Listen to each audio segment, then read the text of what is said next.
Go! Bubuka ang bulaklak, papasok ang reyna, sasayaw ng cha-cha, ang saya-saya.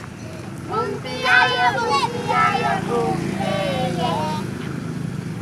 Gusto mo rin ba ng bulaklak kagaya ng mga bata? O kaya naman ay gaya ng bubuyog na sabik sa halimuyak ng bulaklak?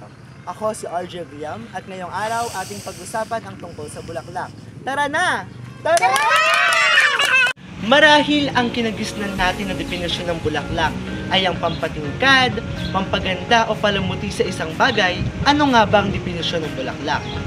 Ang bulaklak or the flower is the main reproductive part of the plant. A specialized plant part that occurs singly or in clusters, possesses often colorful petals and sepals, and bears the reproductive organs involved in the development of seeds and fruits. Dumako naman tayo sa iba't ibang parte ng bulaklak.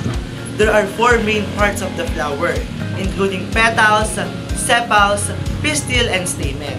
Unahin na natin ang petals. Alam ko na familiar tayong lahat sa kung ano ang petals dahil nung bata pa tayo ay binibilang na natin ang petals ng santan. Ang grupo ng petals ay tinatawag na corolla. Dumako naman tayo sa ikalawang parte ng bulaklak na tinatawag na sepals. Alam ko na medyo nalilito tayo sa kung ano ang sepals at petals. Pero ang sepals ay parang siyang petals pero nasa ilalim siya ng mga petals. Ang grupo ng sepals ay tinatawag na calyx. Ngayon, kapag pinagsama ang grupo ng mga petals which is corolla at grupo ng mga sepals which is calyx, ang tawag na sa kanila ay perianth. Dumako naman tayo sa ikatlong parte ng bulaklak na tinatawag na pistil. Pistil is the female part of the flower na binubuo ng style, stigma, at ovary.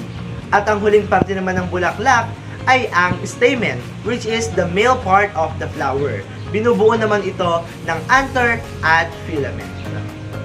So why we need to study flowers? Studying flowers can help us to learn about the unique characteristics of different species. By studying flowers, the structure of the flowers also, we can learn to recognize patterns that are common to related groups of plant.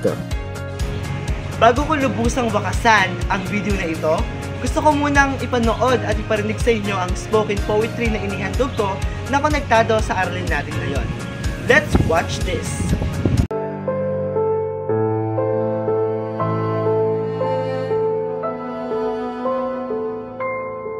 Marahil hindi nila rinig ang mga alinging at hikbi ko tuwing 2:00 ng madaling araw. Marahil hindi nila pansin ang mga luha kong sumisigaw. Alam kong ito'y proseso ng patuloy na paghilom sa hinanakit at sa limuot ng nakaraan. Alam kong ilang sandali na lamang, gaya ng gumamela, magbubukas muli ang banayad kong ngiti at sisibol kasabay ng pagpapakita ng bahaghari. Minsan, nagtataka ako kung ako ba'y isang tao o gumamela. Marami kasing bumubulong na parang bubuyog at sinasaliksikan na kung ano-ano ang aking tenga. Hindi na sapat ang makapal na corolla at ang maraming bilang ng calyx upang hindi ako magalusan sa sakit na dinudulot ng iba. Ngunit patuloy akong maniniwala at magpapakalalaki gaya ng stamen habang sinasabuhay ang pagiging malumanay sa buhay gaya ng mahinhin at marikit na pistil. Alam kong kagaya rin ng stigma na tinatanggap ang pollen, kailangan ko rin tanggapin ang hamon ng mundo.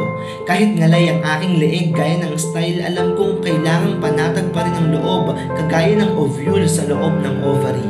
Kagaya rin ng filament na hinahawakan ng anther. Pangahawakan ko rin ng salitang galing sa kakampi natin sa itaas, dahil kung ang anther ay ang pinanggagalingan ng pollen, ang kakampi naman natin sa itaas ang pinanggagalingan ko ng lakas. Hindi ko na iisa-isahin pa ang mga parte ng bulaklak ng monocot at dicot dahil ako'y lubos na natatakot. Singrami kasi ng parte nila ang aking problema. Ngunit patuloy pa rin akong maniniwala na ako'y isang gumamela. Ang hapdi at ang hikbi ay pawang pagkagat ng insekto. Singlakas man ng daloy ng aking luha ang ulan na sisira sa nakabukadkad kong petals. Alam kong sisibol muli ito. Dumaan man ang maraming pagsubok sa buhay ko. Malanta o kaya na may pitasin ng sutil na bata gaya ng gumamela, muli akong uusbong at mamumukadkad. Haharapin ang araw na masikad na puno ng ngiting matingkad.